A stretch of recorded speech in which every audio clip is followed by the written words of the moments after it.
안녕하세요. 저는 서울근교의 휴양지로 유명한 경기도 지역에 사는 40대 초반의 여자예요. 서울살이를 청산하고 이 지역에 와 작은 숙박업을 시작했습니다. 코로나 때문에 한동안 많이 힘들긴 했어도 꾸준하게 나들이를 떠나와 주시는 가족분들을 모시며 지금은 다시 북적거렸던 원래의 모습을 되찾아가고 있습니다.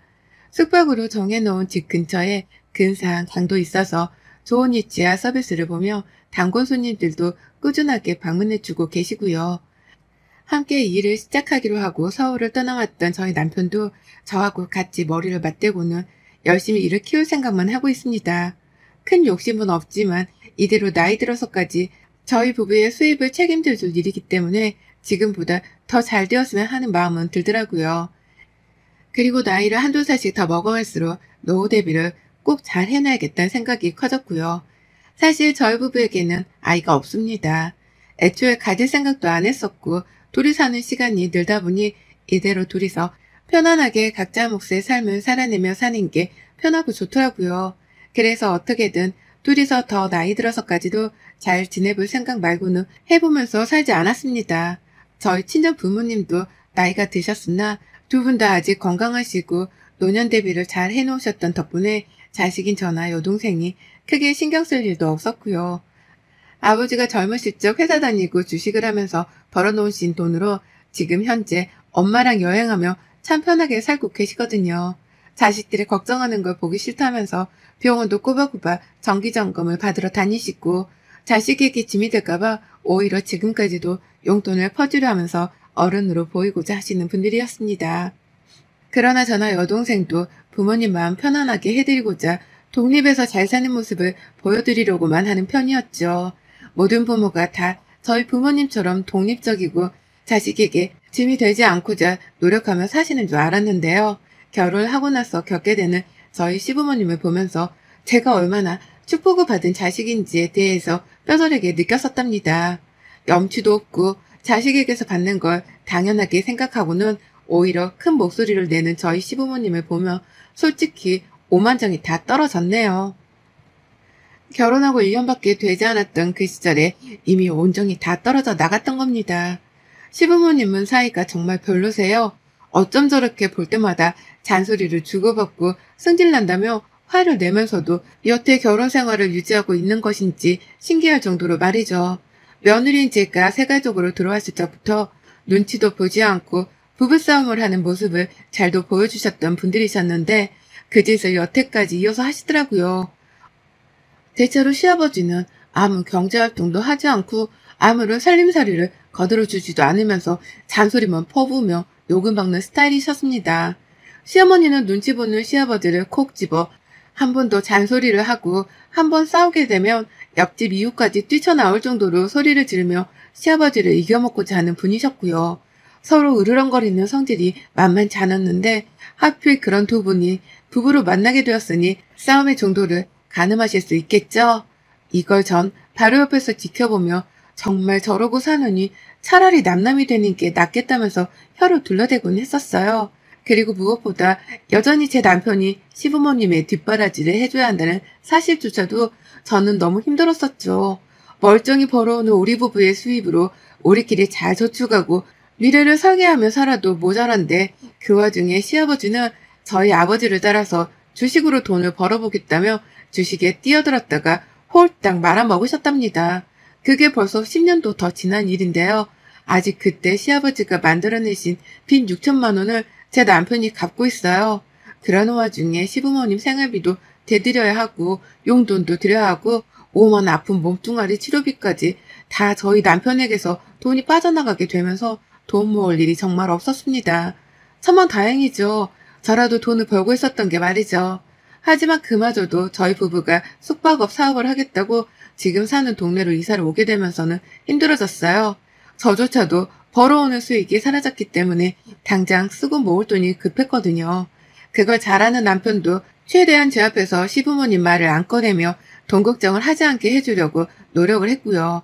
그러다 보니 점점 남편도 적당히 부모님을 모셔야 한다는 걸 알아챈 듯 보였습니다. 적당히 돈도 챙겨드리고 적당히 뒤를 봐줘야지만 시부모님도 스스로 뭔가를 해내려는 생각을 하지 않겠냐 하고 말이죠.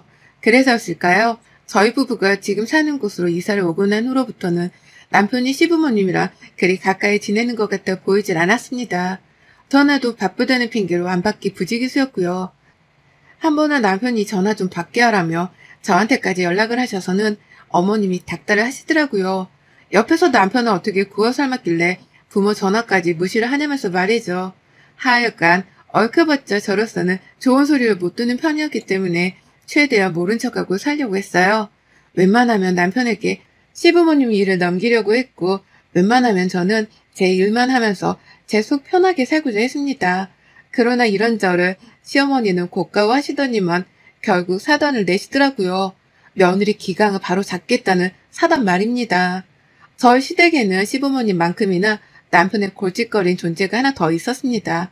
현나이 38살, 무려 지금껏 백수 생활을 이어가고 있는 신우였죠.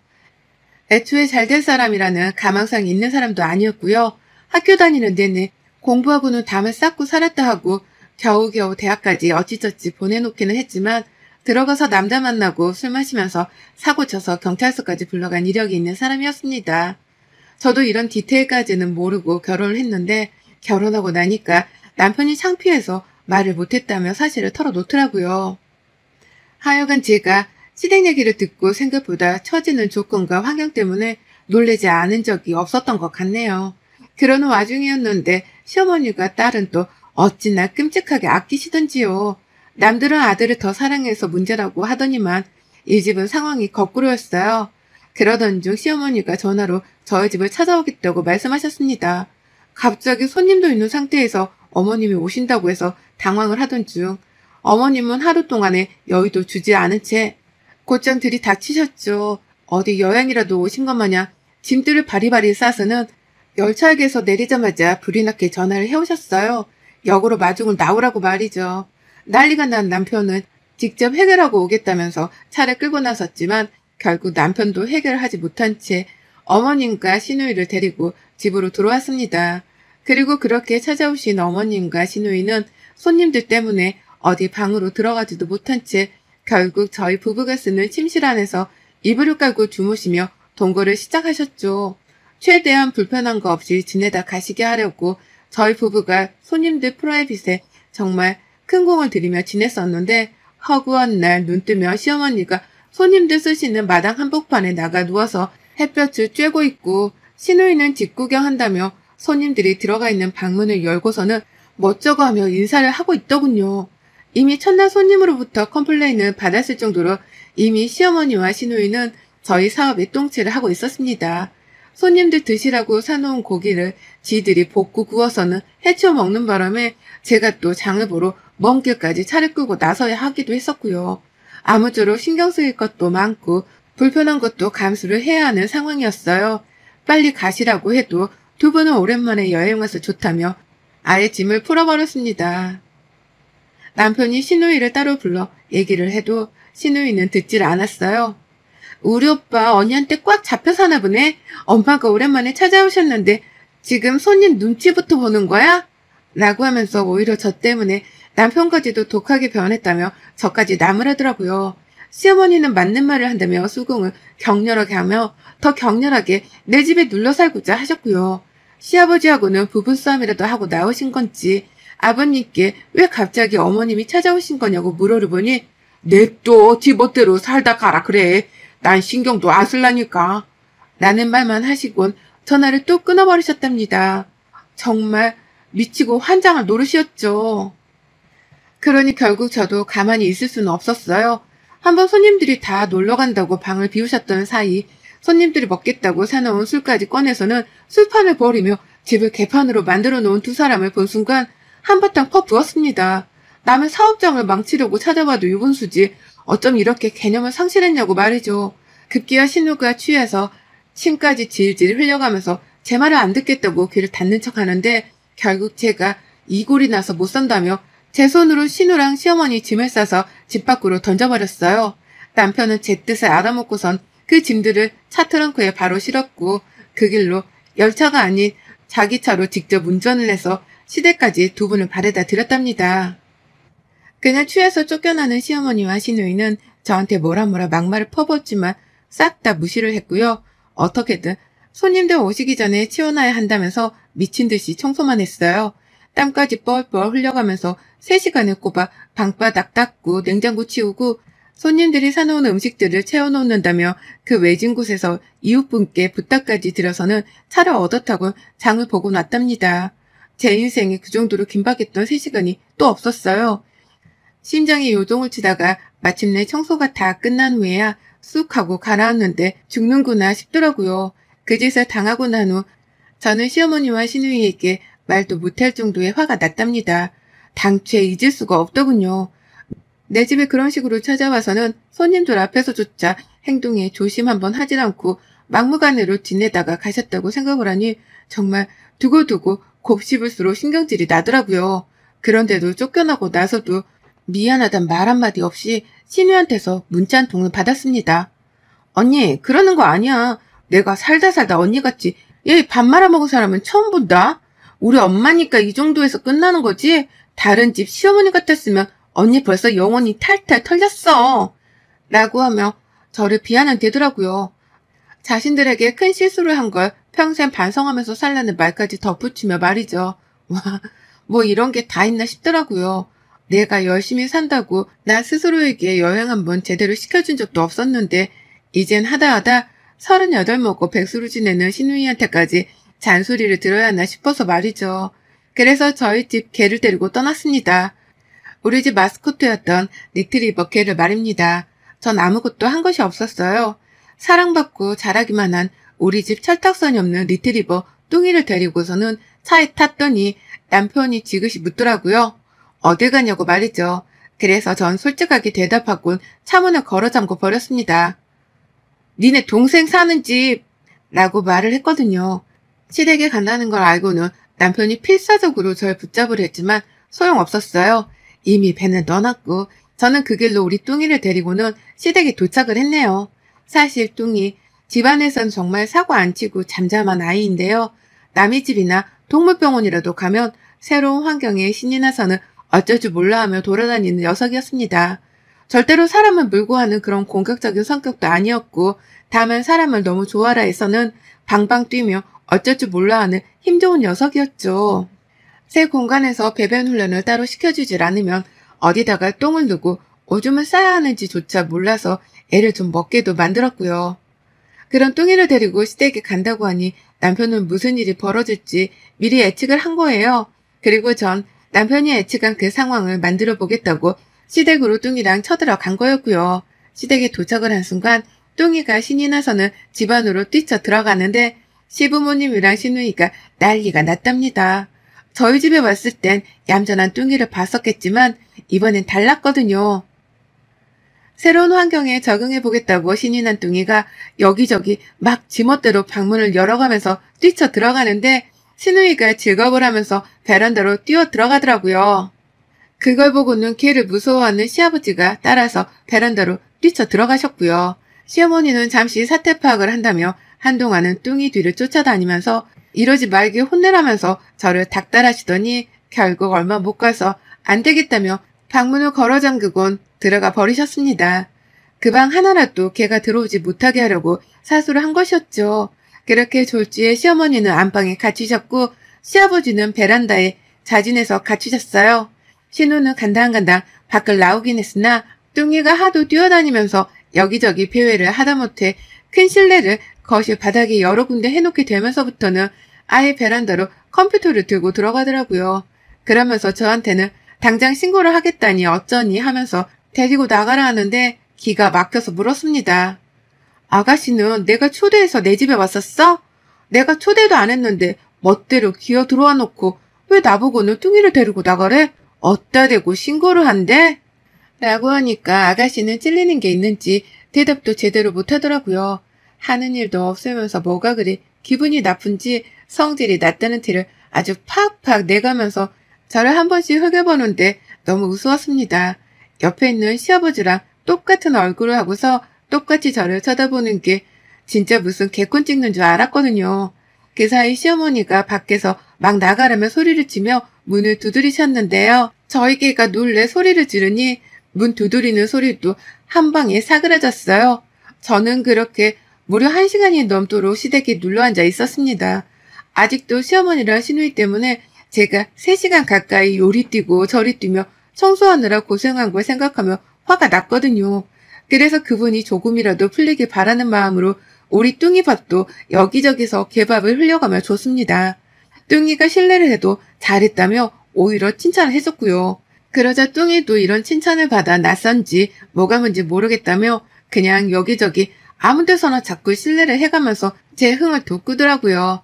그걸 보며 베란다 밖에서 시아버지는 탄식을 하시고 시누이는 실시간으로 시어머니께 보고라도 하는 건지 카톡을 열심히 해가며 저를 노려보는데 저는 초토화가 되어버린 시댁을 제 두 눈으로 확인하고 나서야 더는 미련이 없다며 저희 개를 데리고서는 일어섰습니다.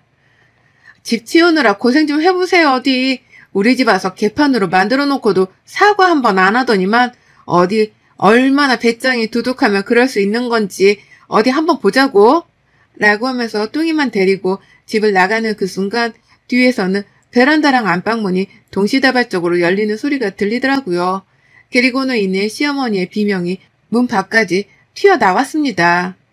나왔다가 개똥이라도 밟아버린 건지 아유 나 몰라. 아유 이게 뭐야. 아유 이것 좀 누가 치워줘.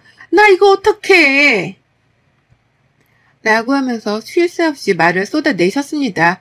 내 행동으로 시댁이 제대로 뒤엎어졌구나 라는 사실을 알아차린 것만으로도 저는 제 맘속에 쌓여있던 짐들이 와르르 녹아내리는 심정이었어요. 어디 한번 똑같이 당해보니 심정이 어떠냐고.